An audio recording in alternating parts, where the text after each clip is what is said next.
Hello guys, welcome back to my channel.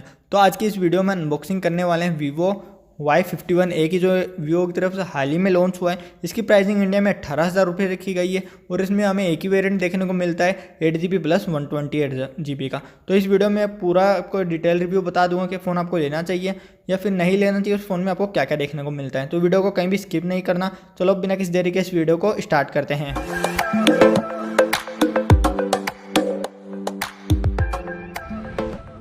सबसे पहले देख लेते हैं बॉक्स के अंदर क्या क्या देखने को मिल जाता है। तो बॉक्स ओपन करते हैं, हमें छोटा सा बॉक्स मिलेगा इसके अंदर, जिसे हम जैसे ही ओपन करते हैं तो इसके अंदर हमें सिम इंजेक्टर टूल मिल जाता है। कुछ यूज़र गाइड मिल जाती है जिन्हें आप पढ़ चाहें तो पढ़ सकते हैं। उसके साथ साथ इसमें TPU केस दिया गया है और उसके नीचे रखा हुआ मिल जाता है मोबाइल। और सबसे अच्छी बात लगी है कि इसमें हमें ईयरफोन हमें बॉक्स के अंदर ही मिल जाते हैं, जो कि आजकल काफ़ी कंपनियां हमें नहीं देती है। उसके साथ इसमें Type-C केबल दी गई है जिसकी क्वालिटी काफ़ी अच्छी लगी है। उसके साथ साथ इसमें 18 वोल्ट का चार्जर भी बॉक्स के अंदर दिया गया है। तो बॉक्स कंटेंट तो नॉर्मली कहूँगा, वैसे प्राइसिंग के हिसाब से 18 वोल्ट का चार्जर तो हमें आजकल 10 से 11,000 के फ़ोन में भी देखने को मिल जाता है। तो फास्ट चार्जर दिया पर इसमें भी थोड़ी सी इंप्रूवमेंट हो सकती थी।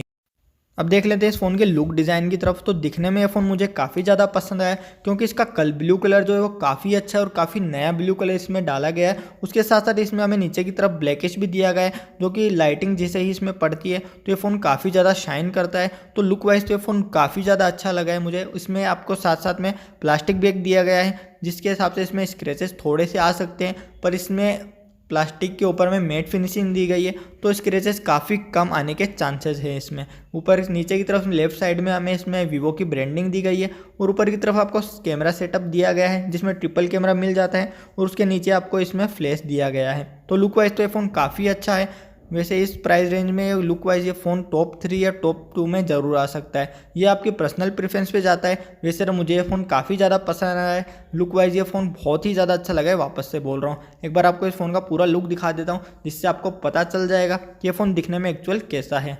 तो आपको कैसा लगा ये फ़ोन मुझे कमेंट करके आप ज़रूर से बताना। चलो अब इस फ़ोन को स्टार्ट करते हैं और इस फ़ोन के सारी डिटेल्स सब देख लेते हैं। ये जैसे जितनी देर ये फ़ोन स्टार्ट होता है, जब तक आपको वीडियो अच्छी लग रही है तो वीडियो को लाइक कर दो और चैनल को सब्सक्राइब करना ना भूलिएगा, क्योंकि आप आने वाले टाइम में आपके लिए बहुत अच्छी अच्छी वीडियो आने वाली है और गिव अवेज तो आते ही रहते हैं, तो उनमें पार्टिसिपेट करना ना भूलिएगा।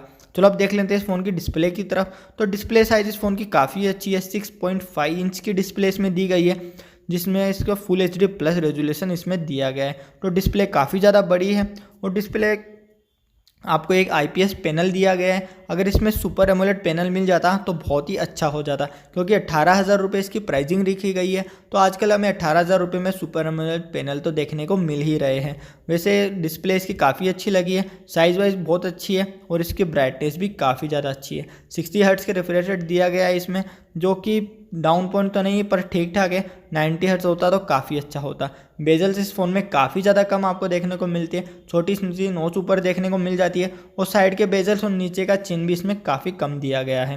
पीछे की तरफ आप देख सकते हैं इसमें काफ़ी ज़्यादा शाइन हो रहा है, जैसे मैंने आपको पहले भी बताया था। इसका लुक डिज़ाइन मुझे इतना पसंद आया है कि एक बार वापस आपको दिखा रहा हूँ। तो जैसे लुक वाइज ये फ़ोन काफ़ी अच्छा है। कहीं भी आप ये फ़ोन लेकर जाओगे तो कोई बता नहीं सकता आपको कि इसकी प्राइसिंग सिर्फ 18,000 रुपये है। अब देख लेते हैं इस फ़ोन के पोर्ट की तरफ। तो नीचे की तरफ में 3.5mm जैक माइक दिया गया है, चार्जिंग पॉइंट मिल जाता है और इसमें स्पीकर भी मिल जाता है, जिसका आउटपुट काफ़ी अच्छा लगा है।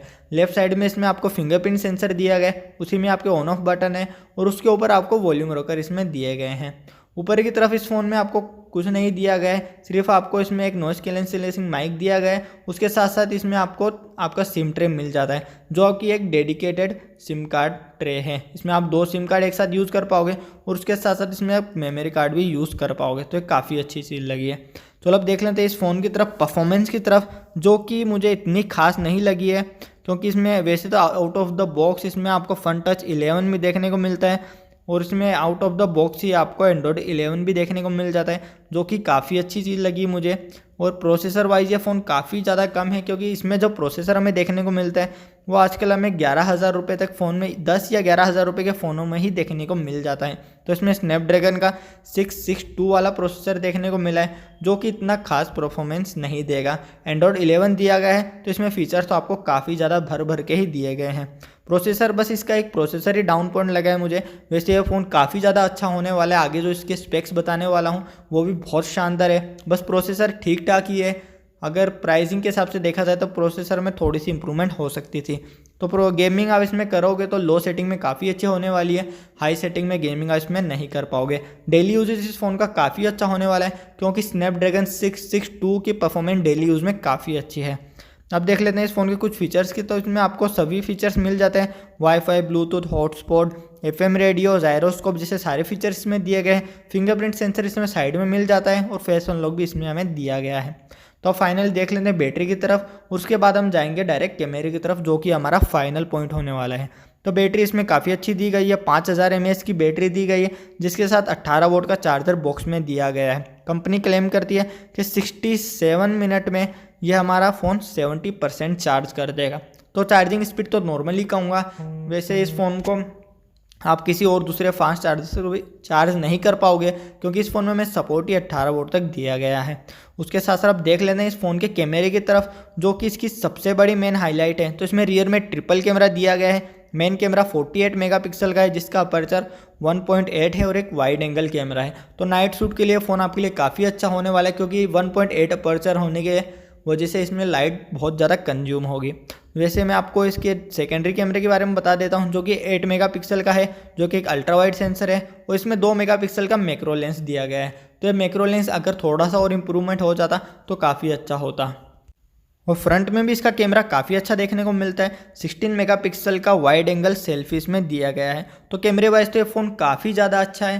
वैसे इस प्राइस रेंज में ये कंपैरिजन भी करने जाओगे तो इस फ़ोन का कैमरा आपको बहुत अच्छा मिलने वाला है। तो बस प्रोसेसर ही इसका मुझे ठीक ठाक नहीं लगा है, बाकी इस फ़ोन में सभी चीज़ बेस्ट दी गई है। और 18,000 रुपये में चार्जर 18 वोल्ट का दिया, ये भी थोड़ा सा डाउन पेमेंट लगता है पर एटलीस्ट फास्ट चार्जर तो बॉक्स के अंदर मिल रहा है। उसके साथ साथ इसमें काफ़ी अच्छी क्वालिटी के हमें वीवो के ईयरफोन भी देखने को मिल रहे हैं। तो अगर आप वीवो के फ़ैन हो या फिर आपको वीवो के फ़ोन ज़्यादा अच्छे लगते हैं तो ये फ़ोन आपके लिए बेस्ट होने वाला है वीवो की तरफ से प्राइसिंग के हिसाब से। और वैसे भी अगर आप वीवो के फ़ोन इतने अच्छे नहीं लगते हैं तो भी आपके लिए फ़ोन काफ़ी अच्छा होने वाला है। बस परफॉर्मेंस इसकी थोड़ी ठीक ठाक है, बाकी इस फ़ोन में सभी चीज़ बहुत अच्छी होने वाली है। और स्पेशली इसका कैमरा तो मुझे बहुत ही ज़्यादा पसंद आया है, रियर हो या फ्रंट कैमरा हो, कैमरे वाइज ये फ़ोन सबसे ज़्यादा अच्छा लगा है मुझे। इस फ़ोन में सबसे अच्छा फीचर ही इसका डिज़ाइन और कैमरा लगा है। और डिज़ाइन का तो मैंने पहले ही इतना सब आपको बता दिया है, बाकी आप मुझे कमेंट करके ज़रूर से बताना आपको ये फ़ोन कैसा लगा है, इस फ़ोन में क्या अच्छा लगा है और क्या आपको इस फ़ोन में अच्छा नहीं लगा है। चलो बिना किसी देर के इस वीडियो को एंड करते हैं और आपको बहुत जल्द अपनी नई वीडियो के साथ में मिलता रहूँगा। जब तक चैनल को यार सब्सक्राइब कर लो और आपका कोई क्वेश्चन हो तो मुझे आप कमेंट करके ज़रूर से पूछ सकते हैं। चलो मिलते हैं बहुत जल्द अपनी नई वीडियो के साथ।